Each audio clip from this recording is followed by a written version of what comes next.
प्यारे बच्चों, आप सभी का फिर से स्वागत है। मैं पंडित दिलीप तिवारी आप सभी को पिछले वीडियो में बताया था कि किस तरह से मानव नेत्र के आंगिक प्रश्न किए जाते हैं, और उसमें जितने भी आपके आंगिक प्रश्न थे, जो महत्वपूर्ण क्वेश्चन थे, उनको हमने बताया। आज उसी चैप्टर के दूसरे टॉपिक पे बात करेंगे हम, जो कि प्रिज्म है। प्रिज्म के बारे में हम बताएंगे कि प्रिज्म क्या होता है।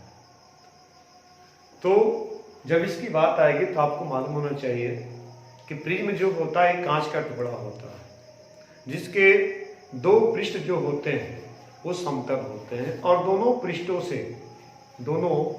पृष्ठों से प्रकाश का अपवर्तन होता है। प्रिज्म पारदर्शी होता है, आकार पिरामिड के समान होता है, दो उसमें अपवर्तक पृष्ठ होते हैं, और दोनों अपवर्तक पृष्ठों के बीच एक कोण बनता है, जिसे प्रिज्म कोण या अपवर्तक कोण कहते हैं। आइए देखते हैं कैसे क्या है। जैसे ये हमारा प्रिज्म है,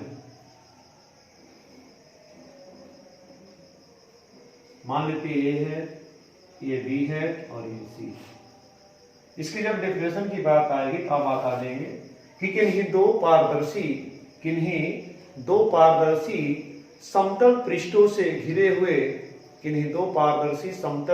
से घिरे हुए समांगी माध्यम को प्रिज्म कहते हैं।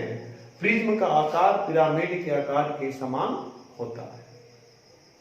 प्रिज्म में दो अपवर्तक पृष्ठ होते हैं। इसको क्या बोलेंगे हम लोग? अपवर्तक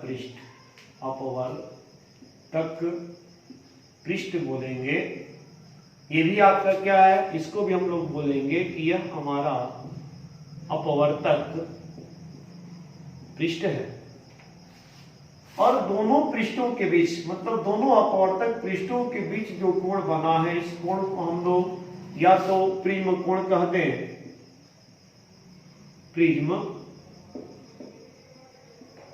कोण कह दें, या इसको हम क्या कह दें? अपवर्तक कोण। क्या बोल देंगे?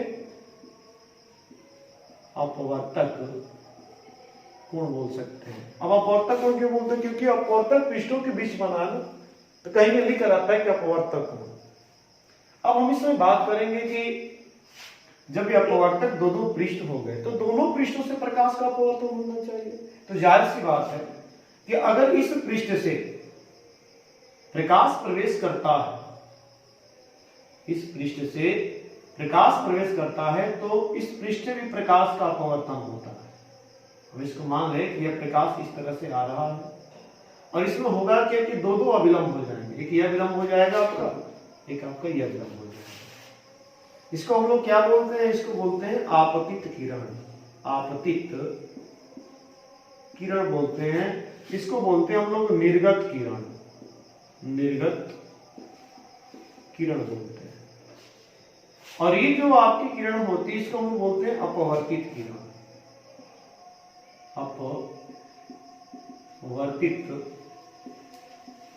बोलते हैं। ये आपको याद रखना है, इसको अपवर्तित किरण बोलते हैं। तो इस तरह से हमारा ये आपतित किरण है, ये निर्गत किरण है। अब दोनों किरणों की बात आएगी, तो दोनों किरणें जो हैं, ये कहीं ना कहीं अपवर्तित हुई है, मतलब इनका अपवर्तन हुआ है। और अपवर्तन हुआ है, तो जब इनको हम आगे या पीछे बढ़ाएंगे तो उनमें कुछ न कहीं कोई पॉइंट मिलेगा। मान लेते अगर हम कह दें कि आपतित किरण को हम आगे की तरफ बढ़ा दें और निर्गत किरण को पीछे की तरफ बढ़ा दें, तो देखिए यहां पर आकर किरणें काट रही है। अब जहां ये काटती है, तो यहां पर एक कोण बनता है, इसको डेल्टा से दिखाते हैं, और इसको हम लोग बोलते हैं क्या? विचलन कोण। तो विचलन कोण का भी डेफिनेशन होता है। इसमें क्या बताना है कि जैसे हमारा ये क्या है? प्रिज्म है। ये हमारा प्रिज्म है। इस प्रिज्म के ऊपर प्रकाश की किरणें आ रही है, अपवर्तित हुई। ये हमारी आपतित किरण यदि है, ये क्या है हमारी? यह हमारी आपतित किरण है, और ये हमारी क्या है? निर्गत किरण है। इसमें हम देखेंगे कि अगर हम आपतित किरण को आगे की तरफ बढ़ा दें और निर्गत किरण को पीछे की तरफ बढ़ा दें, तो दोनों किरणों के कटान बिंदु पर जो कोण बना, इस कोण को हम लोग बोल देते हैं विचलन कोण। विचलन कोण को डेल्टा से दिखाते हैं। तो डेफिनेशन जब लिखने की बात आएगी तो उसमें आप सीधे सीधे लिख सकते हैं कि आपतित किरण को आगे की तरफ बढ़ाने पर और निर्गत किरण को पीछे की तरफ बढ़ाने पर दोनों किरणों के कटान बिंदु पर जो बहिष्कोण बनता है उस बहिष्कोण को हम लोग क्या बोलते हैं? विचलन कोण बोलते हैं। इसमें भी क्या होता है, अगर इसको हम अभिलंब ले लेंगे, यहां से हम क्या ले लें? अभिलंब ले लेंगे। जब अभिलंब ले लेंगे तो ये हमारा क्या है? आपतन कोण है। ये क्या है हमारा? अपवर्तन कोण है। इसमें आपको एक चीज और याद रखना है कि यदि इस आपतन कोण का मान यदि हम निरंतर बढ़ाते जाएं तो इस विचलन कोण का मान निरंतर घटने लगता है। एक ऐसी स्थिति आ जाती है कि आपतन कोण का मान इतना ज्यादा हो जाता है कि वहां से फिर विचलन कोण का मान भी बढ़ने लगता है।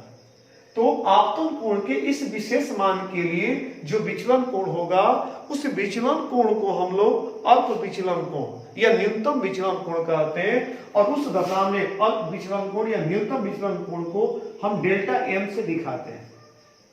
और डेल्टा एम जो प्रभावित होता है ये आपतन कोण की वजह से होता है। जितना बढ़ता जाएगा और वहां से इसका मान जब बढ़ने लगेगा तो उस दशा में जो कोण मिल गया वही हमारा क्या हो गया? अल्प विचलन कोण हो गया। तो आइए अब इसके बारे में लिखते हैं, क्योंकि लिखना भी जरूरी है। आइए इसका डेफिनेशन देखते हैं। हमने लिखा है कि किन्हीं दो पारदर्शी समतल पृष्ठों से घिरे हुए समांगी माध्यम को प्रिज्म कहते हैं। मतलब जो प्रिज्म जो होता है, ये जो प्रिज्म है, यह प्रिज्म कांच का तो टुकड़ा है, लेकिन ये जो माध्यम जो होता है ये समांगी होता है। ये पूरा कांच क्या होगा? समांगी होगा। ऐसा नहीं है कि इस पृष्ठ का अपवर्तनांक दूसरा होगा, घनत्व दूसरा होगा, इस पृष्ठ का अपवर्तनांक दूसरा होगा, ऐसा कुछ नहीं है। ये पूरा का पूरा माध्यम क्या होता है? समांगी होता है। ठीक है। अब देखिए कुछ इसमें हमने लिखा है कि प्रिज्म का आकार पिरामिड के आकार के समान होता है। मतलब ये आकार इसका जो है, जो मिस्र के पिरामिड है, उस पिरामिड के आकार के समान होता है। अब नोट में देखिए, हमने लिखा है पहला, प्रिज्म से प्रकाश का अपवर्तन होता है। अभी हमने आपको बताया कि प्रिज्म के दोनों पृष्ठों से, मान लीजिए यहां से ये प्रकाश जाएगा, तो देखिए दोनों पृष्ठों से प्रकाश का क्या हो रहा है? अपवर्तन हो रहा है। याद रखना है आपको कि प्रिज्म से प्रकाश का क्या होता है? अपवर्तन होता है। प्रिज्म में दो अपवर्तक पृष्ठ होते हैं। देखिए एक ये अपवर्तक पृष्ठ है, क्या है ये? अपवर्तक पृष्ठ है। और एक आपका ये भी क्या है? अपवर्तक पृष्ठ है। अपवर्तक पृष्ठ है, ये आपको याद रखना है। उसके बाद लिखेंगे कि प्रिज्म कांच का बना होता है। अगर पूछने की होता क्या है? प्लास्टिक का है, लकड़ी का है, तो आप कहेंगे कांच का बना होता है। लकड़ी पारदर्शी थोड़ी होती है, ये क्या किसी का बना होता है? कांच का बना होता है। उसके बाद क्या रखना है कि प्रिज्म के दोनों पृष्ठों से प्रकाश का अपवर्तन, अभी हमने पीछे बताया, किसी पृष्ठ से भी प्रकाश का अपवर्तन होगा और इस पृष्ठ से भी प्रकाश का क्या होगा? अपवर्तन होगा। उसके बाद क्या रखना है?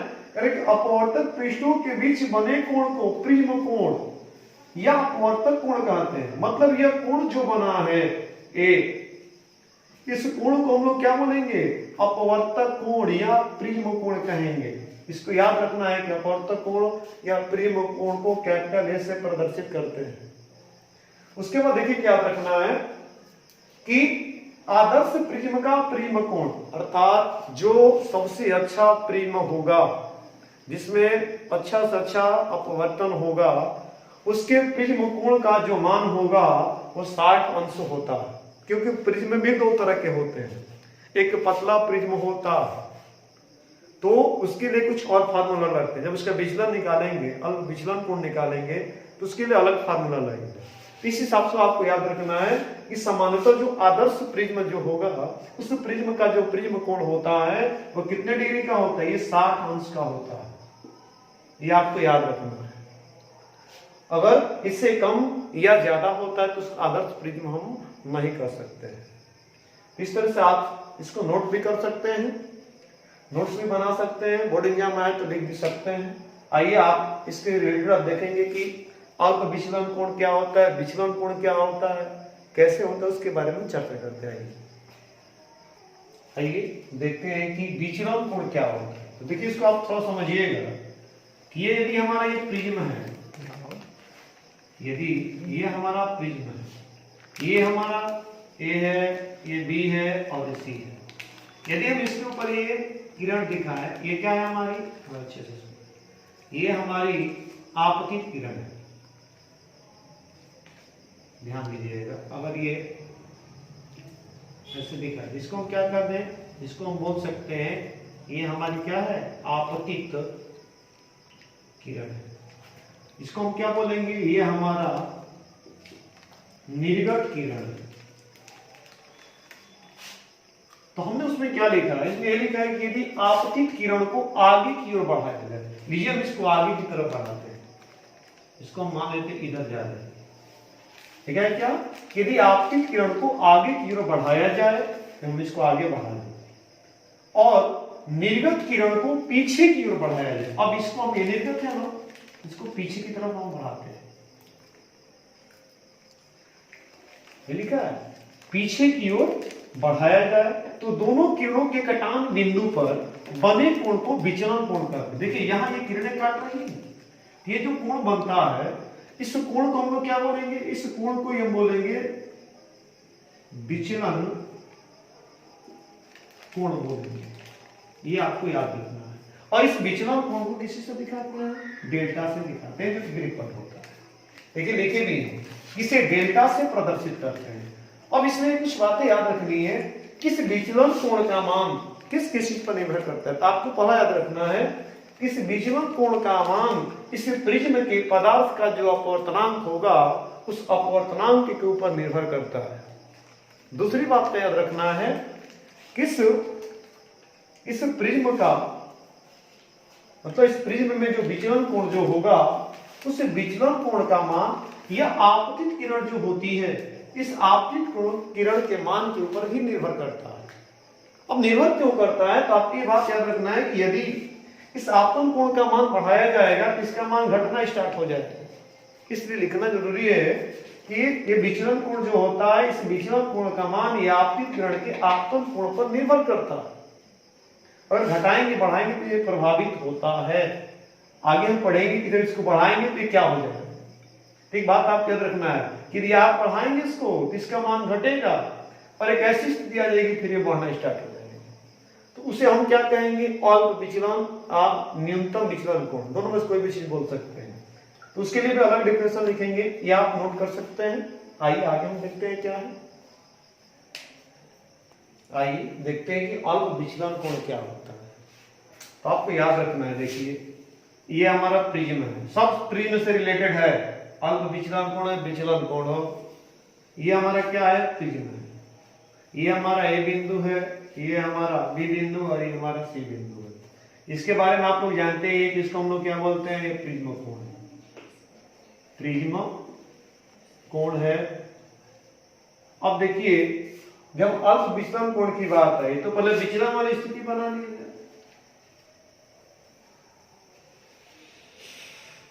इस तरह से हमारा ये विचलन वाली स्थिति है, ये हमारी आपतित है, आपतित किरण है। ये हमारा क्या है, निर्गत किरण है। अब देखिए इसमें हम क्या करेंगे कि इसको आगे की तरफ बढ़ाएं, आगे बढ़ा दिए। ये निर्गत किरण को हम क्या कर देंगे, पीछे की तरफ बढ़ा देंगे। आप तो जानते हो कि हम क्या करते हैं, इसको डेल्टा से दिखा देते हैं। क्यों, क्योंकि हम पीछे लिखे थे कि आपतित किरण को आगे बढ़ाया जाए, निर्गत किरण को पीछे बढ़ाया जाए, तो दोनों किरणों के कटान बिंदु पे जो कोण बनता है उसे हम लोग विचलन कोण कहते हैं। अब यहां हम करेंगे क्या, यहां से इसको हम समझेंगे थोड़ा कि ये अल्प विचलन कोण कहने का इसका मतलब क्या होता है। एक आपको बात याद रखना है कि हमारा क्या है, आई है, ये हमारा क्या है, आर, ये हमारा क्या आर डैश है, ये हमारा क्या है, आई डैश है। इसमें क्या रखना है कि इसमें यदि आपतन कोण को निरंतर बढ़ाते जाए, लगातार बढ़ाते जाए, तो इस विचलन कोण का मान क्या होता है, घटने लगता है। और आपतन कोण के एक विशेष मान के लिए इसका मान की वजह से क्या होता है, बढ़ने लगता है। देखिए आप इसको बताएंगे कैसे, इसको बताएंगे यदि आपतित किरण के आपतन कोण को बढ़ाया जाए, मतलब इस कोण को बढ़ाया जाए, तो विचलन कोण का मान, क्या विचलन कोण का मान घटता जाता है। अब इसका मान घटेगा और आपतन कोण के एक विशेष मान के लिए विचलन कोण का मान न्यूनतम हो जाता है, न्यूनतम हो जाता है, जिसे आप अल्प विचलन कोण या न्यूनतम विचलन कोण कहते हैं। मतलब ये जो बनता है इस कोण को हम लोग क्या बोलेंगे, इस कोण को हम बोलेंगे अल्प विचलन कोण। ये कहीं के अल्पतम भी लिख कर आता है, तो कोई घबराने की बात नहीं है। अल्प विचलन कोण कहें या न्यूनतम विचलन कोण कहें चाहे अल्पतम विचलन कोण कहें, तीनों का मतलब एक ही है। अब इसमें थोड़ा ये भी आपको याद रखना है, इसको दिखाते किस चीज से, तो देखिए इसको दिखाते हम लोग डेल्टा एम से, क्योंकि इसका तब यूज किया जाएगा जब हम प्रिज्म के पदार्थ का अपवर्तनांक का सूत्र ज्ञात करेंगे, उसके लिए इसका इस्तेमाल किया जाएगा डेल्टा एम का। तो आप याद रखना है कि डेल्टा एम जो होता है अल्प विचलन कोण होता है, और ये किस पे निर्भर करता है, तो अभी बताएंगे आपतन कोण वाला मीटर जो विचलन कोण का था। तब इसके बाद देखेंगे, अब अगले नेक्स्ट वीडियो में देखेंगे कि प्रिज्म के पदार्थ का अपवर्तनांक निकालने का जो सूत्र होता है वो कई तरह से किस प्रकार से निकल कर आता है, कब उसका यूज किया जाता है, अगर आपका सामान्य प्रिज्म है उसके लिए कौन सा फार्मूला लगाएंगे, पतला प्रिज्म है उसके लिए कौन सा फार्मूला लगाएंगे। आज हम इस टॉपिक को बस यहीं तक रुकेंगे, अब नेक्स्ट वीडियो में मिलते हैं कैसे क्या।